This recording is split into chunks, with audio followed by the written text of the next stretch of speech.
São Paulo vai jogar a última partida no estádio da Vila Belmiro e a gente vai trazer alguns bastidores sobre toda essa situação. É a nossa imagem, né? A imagem lá que a gente estava, que a gente tirou lá diretamente da Vila Belmiro no último domingo contra o Juventude. Pois bem, vou trazer o que eu tenho de apuração. Essa mudança do local, ela mexeu com um monte de gente. Um monte de gente. Então vamos lá. Tudo começa com a informação do André Hernan trazendo de que o São Paulo trocaria ali para a Vila Belmiro. E aí, com base na informação dele, vou apurar, vou checar, confirmo a informação. Mas eu falei, eu não vou confirmar só a informação, quero ir além. E aí, confirmei, vai ser na Vila, vai ser na Vila. Tá, por que vai ser na Vila? O que aconteceu? O que tá rolando? E aí, a oficial, e quando eu falo oficial, é a do Júlio Casares, porque o Júlio Casares que tomou essa decisão, ele tomou única e exclusivamente sozinho essa decisão desse jogo ser na Vila. E isso todo mundo concordou, todo mundo corroborou. E aí, a alegação era de que o gramado do estádio do Morumbi poderia ali ter alguns problemas e tudo, que não teria tempo hábil ali de 8, 9 dias para poder ficar pronto. Hoje, o estádio do Morumbi está totalmente sem grama, tá? Mas em 9 dias, eu conversei com duas pessoas muito importantes ali do estádio do Morumbi, que cuidam dessa situação e fazem essa vistoria do gramado. Eles me falaram, ó, Alex, em 9 dias, né, o palco foi desmontado, tudo foi desmontado na segunda-feira. A gente poderia começar na segunda-feira à noite.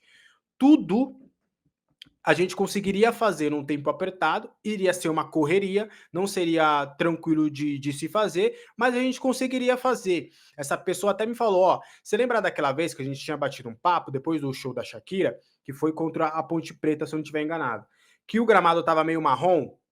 Eu falei, pô, lembra até que você me explicou do amarronzado e tal, que o Lucas tinha elogiado o gramado, mas eu tinha criticado o gramado. Ele até me corrigiu, falou, não, ó, o gramado tá bom, você viu que o Lucas falou que o gramado tá bom, é só a coloração dele, mas o gramado tá impecável, é só a coloração porque não deu tempo e tudo mais.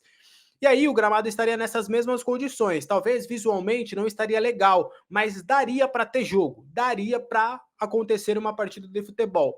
Só que a versão de todo mundo, com exceção do Casares, é de que, cara, ele fez isso porque ele tá com medo dos protestos marcados das torcidas organizadas. A gente trouxe com exclusividade que as torcidas organizadas estavam preparando vários protestos fortes no jogo contra o Internacional antes, durante e pós a partida. E aí, como a Vila Belmiro é mais achatada, teve 6 mil pessoas só no último jogo. O Casares não tem ido à Vila Belmiro. Então ele tomou essa decisão para si de não jogar no estádio do Morumbi.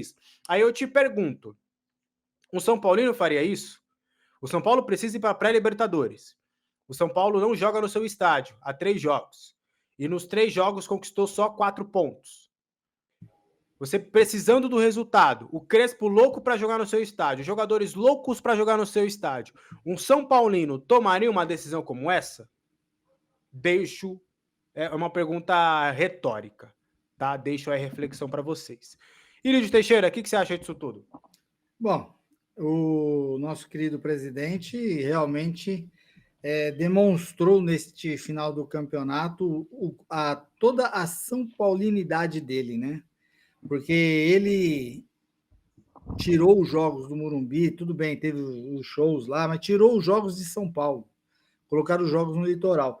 E é aquela coisa, por mais que o estádio do Santos, o gramado esteja muito bom, que o gramado da Vila é realmente muito bom também, não é o estádio do São Paulo. Eu estava até comentando com o Fábio neste final de semana, quando a gente foi lá cobrir o jogo, que contra São Paulo e Juventude, que é estranho você ir para o jogo em Santos, sabe? Não é um clima agradável, você não se sente acolhido. Por exemplo, se você vai no estádio, você vai acabar, né, comendo alguma coisa ali naqueles bares do lado. Todos os bares têm o símbolo do Santos, ou Santos alguma coisa, não sei o quê. Entendeu? Os funcionários são santistas, ou são ali da região. Então, quer dizer, você não se sente acolhido num lugar desse. E aquilo que você acabou de falar. Além o que poderia se tornar um inferno na vida do presidente, porque o que acontece? O estádio ele é menor, só que o som ele propaga muito mais, né? Então, se tivesse ali protestos reais, né, ali um protesto mais intensivo, vamos dizer assim, seria mais perceptível.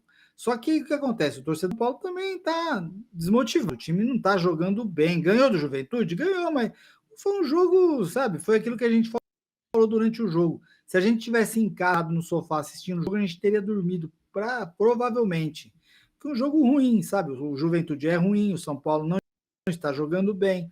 O São Paulo está com um time bem debilitado, vai estar ainda mais, talvez, não sei como que vai estar agora, porque também não vamos ter o Rafael, não vamos ter o Sabino, apesar que o Sabino, vou te falar, Sabino, vou te dizer, Sabino, tá precisando comprar aquele meião com redinha, viu? Toda hora toma embaixo das pernas, ele ainda tomou um chapéu ainda no jogo.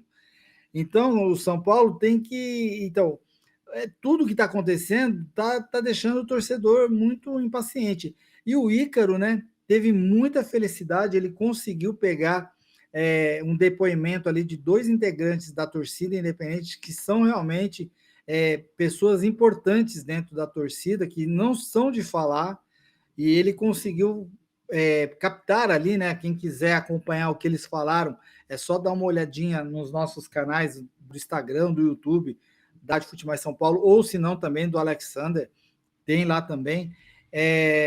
A torcida, nem a torcida uniformizada mais está suportando esse tipo de coisa. E então nós vamos para mais um jogo na Vila Belmiro, e é um pouco disso que o Alexander falou. O São Paulo precisa do resultado para ir para. Se o São Paulo tem ambições, né?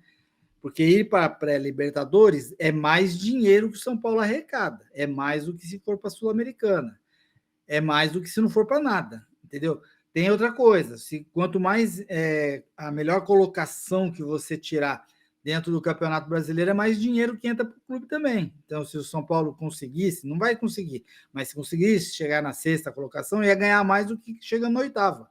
Então, o que acontece?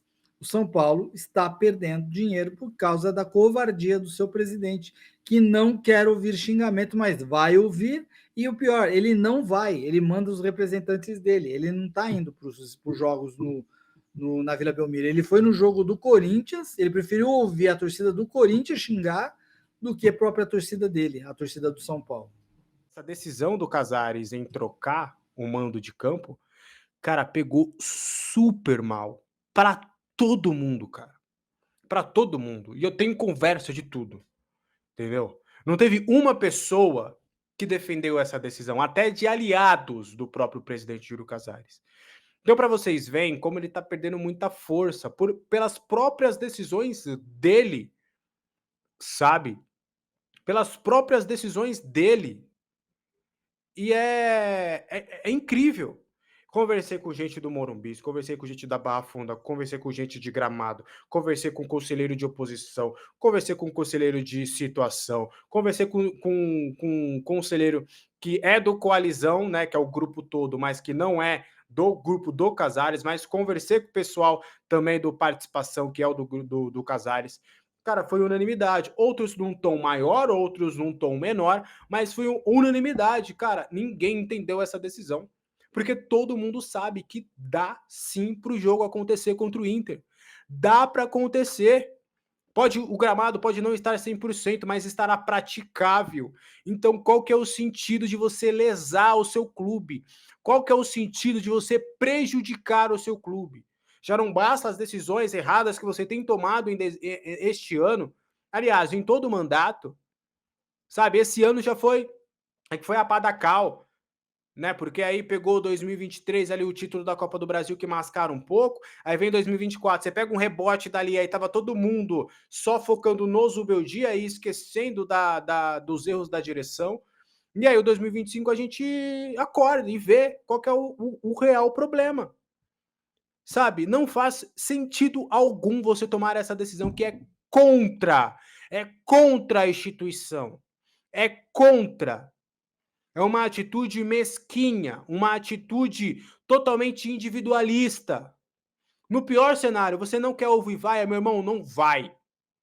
Você quer se acovardar, meu irmão? Não vai pro estádio, então. Não vai. Entendeu? Não vai. Mas não acho que não indo pro Morumbi as coisas vão melhorar para você. Não vai, meu irmão. Você tem um ano inteiro de mandato ainda. Você tem um ano inteiro de mandato. E como estou pegando palavras de 2 membros importantes da Independente que falaram conosco aqui na Rádio Futimais no pré-jogo. Eles vão para cima, meu irmão.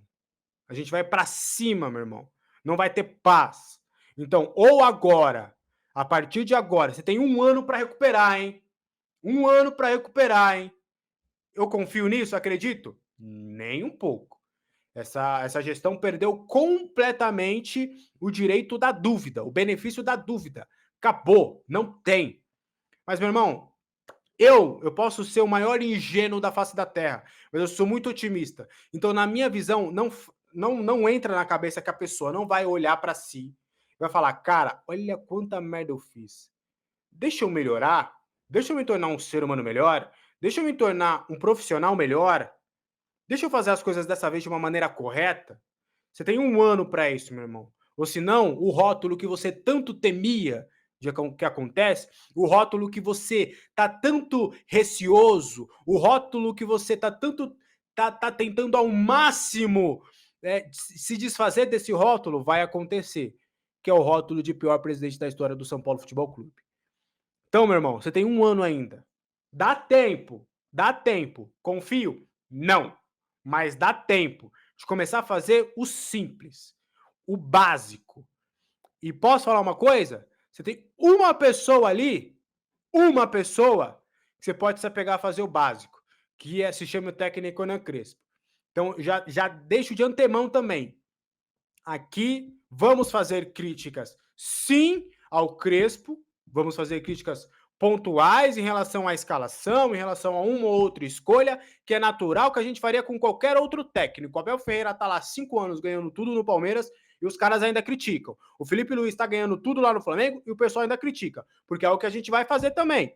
Só que o Crespo não é o culpado e trocar o Crespo em qualquer momento do ano que vem só é resposta para a torcida, para tentar mascarar a incompetência que vocês têm tido dentro do São Paulo.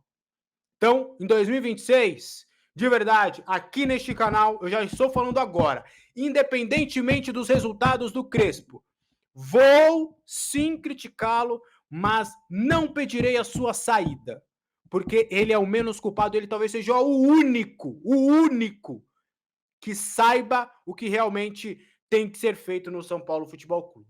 O Casares, ele está conseguindo uma façanha que a gente achou que ninguém ia conseguir. Ser pior que o Leco e que o Carlos Miguel Ardar nessa segunda gestão dele. E ele está conseguindo de longe. Está conseguindo ser pior que os dois. Ei, Casares. E olha que todo mundo caiu na lábia dele. Eu também achei que ele ia ser melhor presidente, ia tirar o São Paulo da... Eu também acho que sou ingênuo, viu? E olha que eu deveria ser mais esperto, porque eu sou mais velho, né? Já vi muita coisa acontecer.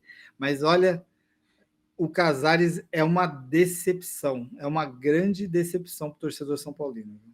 É uma grande decepção mesmo. Muito porque os outros, o Aidar, o Leco, esses caras, eles eram quietinhos, pelo menos, né? Não fizeram a propaganda que ele fez toda. E foi no Arnaldo Tironi. E foi... O cara, um evento canônico foi Casares do canal do Barolo, pô. Ele tava lá, pô, falando, não, é porque, Barolo, a gente vai fazer assim, assim, assado, assado. Todas as promessas, inclusive, eu tô sem tempo algum, mas eu quero muito, quando eu tiver um tempinho, lembra que ele falava das 100 metas da gestão, no início da gestão? Eu vou ver o que foi cumprido, provavelmente quase nada.